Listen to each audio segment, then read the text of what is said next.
बिस्मिल्लाहिर्रहमानिर्रहीम। एफएएस में लोडिंग की रिस्पॉन्सिबिलिटी किसकी होगी और इसकी पेमेंट कौन करेगा? ये एक क्वेश्चन है इश्तियाक हुसैन साहब का। Who will pay for loading in FAS? How this activity is coordinated at port? अच्छा देखिए, जो तीन चीज़ें इन्वॉल्व होती हैं, दो तो मैं बार बार रिपीट करता हूँ कि एक तो रिस्क किसके अकाउंट में जाएगा अगर कंसाइनमेंट डैमेज होती है। नंबर दो, कॉस्ट उसकी कौन पे करेगा जो भी एक्टिविटी होती है। तो ये दो चीज़ें जितनी भी इन कोड टर्म्स हैं उन सब में इन्वॉल्व होती है, रिस्क और कॉस्ट। और तीसरी एक और ऐड कर लेते हैं कि रिस्पॉन्सिबिलिटी किसकी होगी। अच्छा, जो एफएएस है फ्री लॉन्ग साइड शिप, जैसे पिछली वीडियो में जो एफएएस के ऊपर है उसमें बताया था कि ये जो बड़ी कंसाइनमेंट्स होती हैं, जो बल्क क्वांटिटीज़ होती है, कोई एलएनजी इंपोर्ट हो रही है, कोई पेट्रोलियम प्रोडक्ट है, कोई कमोडिटी है, कोई गंदम है, राइस है, कॉटन है, इस तरह से। तो अब चूंकि ये कंटेनराइज्ड शिपमेंट नहीं होती, कंटेनराइज्ड शिपमेंट हो तो फिर तो ये किसी भी दूसरी टर्म्स में जा सकती हैं, CFR में हो सकती है, FOB हो सकती है।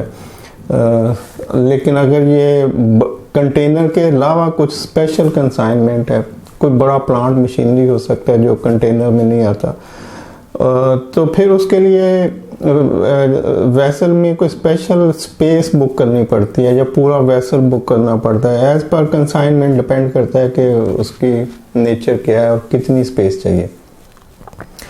तो फिर इस तरह की जो कमोडिटी होगी, प्रोडक्ट होगी, उसके लिए एफएएस टर्म यूज़ होती है कि फ्री लॉन्ग साइड शिप, और आगे डेस्टिनेशन होगी जिस जगह पे उस कंसाइनमेंट को डिलीवर करना है। जैसे अगर हम चाइना में देखें कि जी शंघाई पोर्ट है तो हम कहेंगे एफएएस शंघाई कि free long side ship at Shanghai port.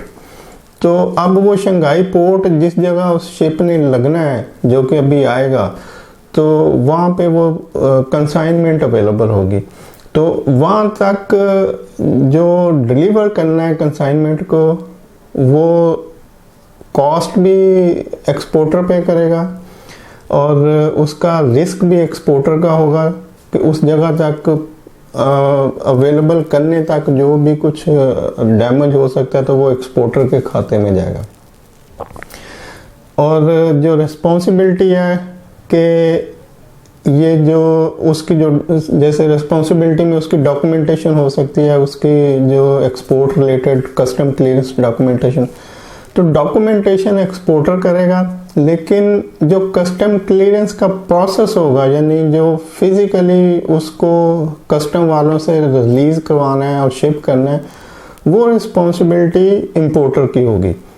मतलब एक्सपोर्टर सिर्फ डॉक्यूमेंट्स प्रिपेयर करके कंप्लीट इंपोर्टर को हैंडओवर कर देगा। इंपोर्टर से मुराद है कि इंपोर्टर या इंपोर्टर का जो भी नॉमिनेटेड फ्रेट फॉरवर्डर होगा, क्योंकि बल्क कंसाइनमेंट है, जैसे एक पूरा शिप वेसल उसने हायर किया हुआ है, फ्रेट पे किया हुआ है, या एक पूरी बर्थ का किया हुआ है, तो वो कोई इंपोर्टर ने नेगोशिएट किया हुआ मुख्तलिफ फ्रेट फॉरवर्डर से और जिसकी उसको प्राइस बेहतर लगी होगी, तो उसने उसको ऑथोराइज कर दिया कि जी आप ये मेरा एक्सपोर्टर है शंघाई चाइना में, तो आप इससे ये एफएएस की बेस के ऊपर कंसाइनमेंट वहाँ डिलीवर कर देगा, आप आगे इसको टेकअप कर लें। तो अब एक्सपोर्टर ने कंसाइनमेंट पोर्ट के ऊपर अलॉन्ग साइड शिप जो प्लेस थी वहाँ पे प्रोवाइड कर दी।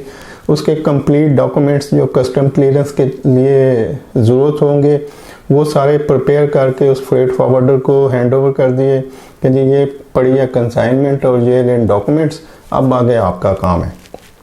अब वो फ्रेट फॉरवर्डर, उसकी कस्टम क्लियरेंस की जिम्मेदारी भी उस फ्रेट फॉरवर्डर की है वहाँ पर, और उस कंसाइनमेंट को जहाज़ के ऊपर लोड करने की जिम्मेदारी भी उसी फ्रेट फॉरवर्डर की, यानी कि इंपोर्टर की, क्योंकि वो इंपोर्टर का ऑथोराइज्ड है तो इंपोर्टर ही कहा जाएगा। तो इंपोर्टर की जिम्मेदारी है कस्टम क्लियरेंस कराना, कंसाइनमेंट को जहाज़ के ऊपर लोड करना, और वहाँ से आगे तक जितने भी अखराजात होते हैं और जितनी भी जिम्मेदारी होती है और जो भी रिस्क है वो सब का सब इंपोर्टर का है।